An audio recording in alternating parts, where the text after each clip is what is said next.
홈팀 메가선은 안정적인 4-4-2를 기반으로 전방 압박과 세트피스 활용 능력을 극대화하는 팀이다. 카세레스는 미드필드에서 뛰어난 전진 패스와 전환 능력으로 공격 템포를 조율하며 후방 빌드업을 안정시키는 역할을 맡는다. 이코노미디스는 빠른 스피드와 직선 돌파를 통해 측면에서 상대 수비를 흔들고 컷백과 크로스로 결정적인 찬스를 만든다. 브라타는 피지컬을 활용한 공중 경합과 세트피스 상황에서의 타점 높은 헤더로 특정 기회를 만드는 핵심 카드다. 특히 메가선은 세트피스 전략에서 상대보다 한 수 위의 완성도를 보여주며 세컨드 볼 상황에서도 집중력을 잃지 않는 팀이다. 경기 초반부터 높은 압박으로 상대 빌드업을 끊고 빠른 측면 전개로 공격의 균형을 흔드는 능력이 강점이다. 원정팀 베이징 과하는 4-4-2를 유지하지만 이번 원정에서 불리한 조건을 안고 있다. 아브루는 포스트 플레이와 볼키핑에 능하지만 장거리 이동으로 인한 체력 저하 속에서 영향력이 떨어질 수 있다. 릴랑밍은 빠른 침투와 특정 감각을 가진 공격 자원이지만 전환 속도가 늦어지면 박스 근처에서 고립될 위험이 있다. 세르징요는 넓은 활동 반경과 중거리 슈팅이 강점이지만 체력 부담이 가중되면 후반 집중력이 급격히 떨어진다. 무엇보다 중국에서 호주 캔버라까지 이어진 장거리 비행으로 피로가 누적돼 경기 초반부터 기동력과 압박 강도가 떨어질 가능성이 높다. 세트피스 대응 또한 불안정해 제공권 싸움에서 밀리고 세컨드 볼 관리가 허술한 장면이 자주 드러난다. 메가선은 홈에서 강한 압박과 세트피스를 무기로 과한의 기동력 저하를 공략할 준비가 되어 있다. 카세레스의 전진 패스와 브라탄의 타점, 이코노미디스의 폭발적 돌파까지 더해 공격 루트가 다양하다. 베이징 과한은 장거리 이동과 피로 누적으로 경기 후반 집중력이 급격히 떨어질 수 있어 메가서가 흐름을 지배할 가능성이 크다. 홈팀 이스턴 SC는 굉장히 공격적인 성향의 4-3-3 전형을 활용하며 초반부터 점유율을 높이고 상대를 압박한다. 오크보는 중원에서 볼을 지켜내며 전진 패스와 템포 조율을 담당해 공격의 시동을 건다. 곤드라는 좌측 윙에서 폭발적인 돌파와 날카로운 침투를 선보이며 최근 물오른 경기 감각으로 상대 수비를 무너뜨리고 있다. 캐레오는 우측에서 폭넓은 활동량과 드리블 돌파를 통해 하프 스페이스를 공략하며 컷백과 크로스로 찬스를 만들어낸다. 특히 양쪽 윙포워드와 풀백이 함께 상대 진영 깊숙이 올라가면서 페널티 박스 측면 하프 스페이스를 집요하게 파고드는 패턴은 매우 위협적이다.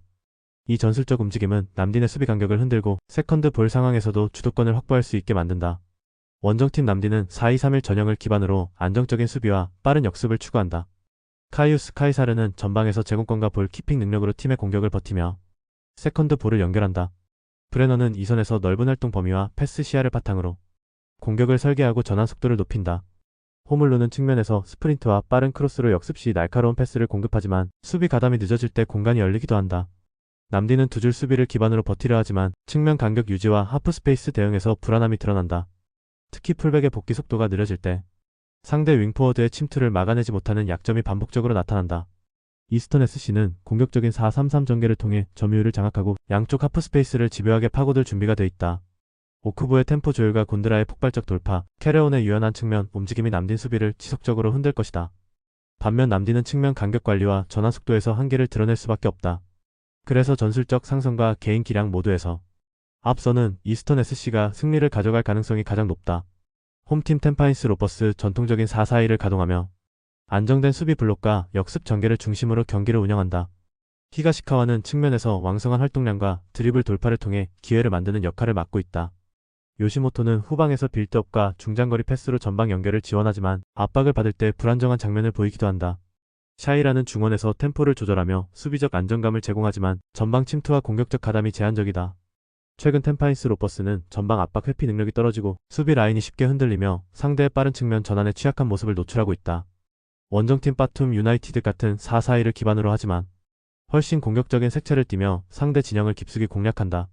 드린치치는 전방에서 제공권과 연계 능력으로 공격의 축을 세우고 세컨드 볼 경합에서도 강한 모습을 보인다.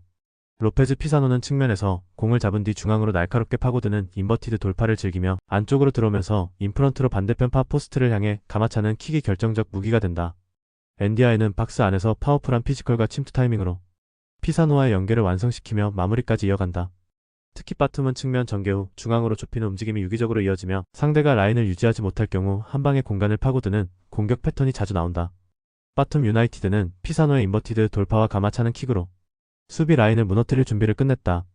드린치치와 엔디아의 득점 루트는 템파인스의 약한 압박 회피 능력을 철저히 공략할 수 있다. 전술적 완성도와 공격의 창의성에서 확실히 앞서는 바툼 유나이티드가 원정에서도 승리를 거둘 가능성이 높다. 홈팀 포항은 4-4-2를 기반으로 탄탄한 미드필드 장악력과 빠른 전방 전환으로 경기를 풀어간다. 이호재는 제공권과 침투 타이밍이 뛰어나며 박스 안에서 상대 수비를 뒤흔들 수 있는 결정적 마무리 능력을 갖추고 있다. 조르지는 전방에서 볼을 지켜내고 연계 플레이를 지원하며 수비 라인을 끌어내 공격 공간을 만드는 역할을 한다. 기성용은 후방 빌드업과 중거리 패스 배급으로 경기 템포를 조율하고 중원에서 볼 순환을 책임지며 안정감을 더한다. 특히 교체 카드로 준비된 김인성은 순간 스피드와 날카로운 하프스페이스 침투 능력을 바탕으로 후반 전판을 흔들 수 있는 핵심 자원이다. 벤치 전력의 질과 활용폭에서 포항은 상대보다 훨씬 우위에 있으며 오늘 경기에서도 후반 교체를 통해 경기 흐름을 확실히 가져올 수 있다. 원정팀 카야FC는 4-1-4-1 전형으로 안정적인 수비 블록을 세우고 역습 기회를 노린다. 베딕은 전방에서 몸싸움과 연계 플레이를 담당하지만 제공권에서 한계가 있다. 코마키는 중원에서 볼을 순환시키고 전개를 도우나 압박 강도가 높을 때 쉽게 흔들릴 수 있다. 앙헬레스는 측면에서 스피드를 활용해 돌파를 시도하지만 피지컬이 강한 상대를 만나면 돌파 성공률이 떨어진다. 카야FC는 전체적으로 활동량은 많지만 전술적 유연성이 떨어지고 교체 자원 역시 한정적이어서 경기 후반 대응력이 약하다.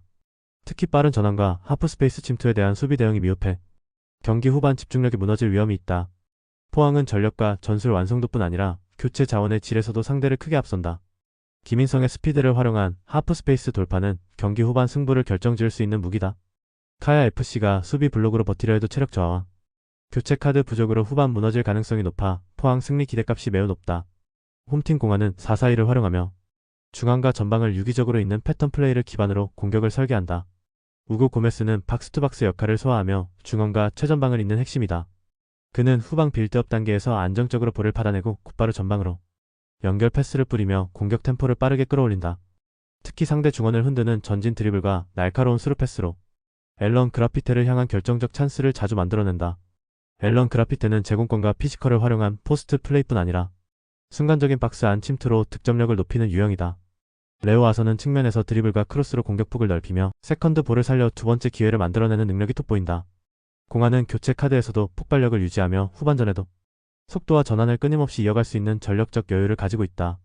원정팀 타이포FC는 4-2-3-1 전형으로 미드필드 두 축을 통해 안정감을 확보하려 하지만 수비 라인의 집중력이 흔들리는 약점이 있다. 페르난도는 전방에서 폭발적인 스프린트와 한방을 노릴 수 있는 결정력을 지녔지만 팀 전체가 깊게 내려설 경우 고립되기 쉽다.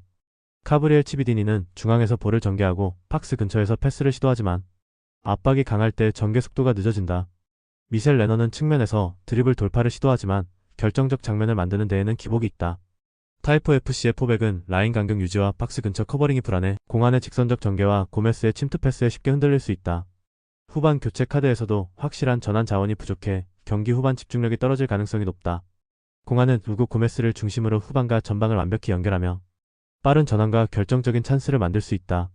타이포FC는 수비 간격과 전개 속도에서 약점을 드러내며 경기 후반까지 버티기 어려운 흐름이다. 이 경기는 공안이 템포와 전술적 주도권을 잡고 홈에서 승리를 가져갈 가능성이 높다.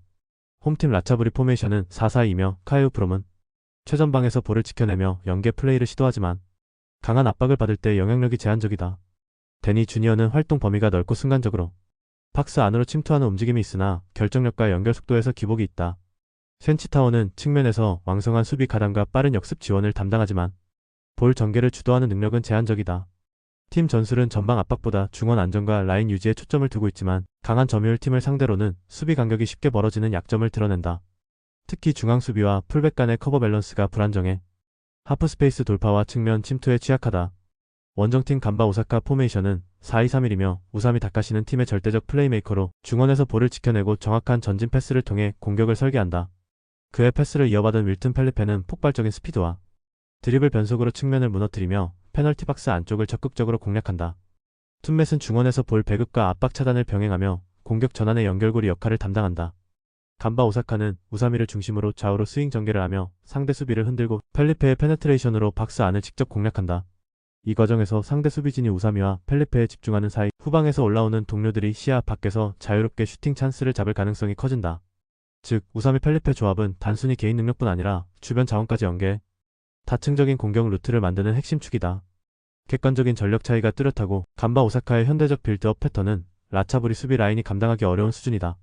라차브리는 전술적 유연성과 수비 안정성 모두 부족하며 하프스페이스 돌파에 쉽게 노출된다. 반면 간바 오사카는 우사미 다카시의 설계와 윌튼 펠리페의 돌파, 그리고 다층적 공격 루트로 수비를 흔들며 안정적으로 경기를 지배할 수 있다. 이번 매치는 객관적 전력차와 현대적 전술 완성도를 감안했을 때 간바 오사카가 우위를 유지하며 승리를 가져갈 가능성이 높다.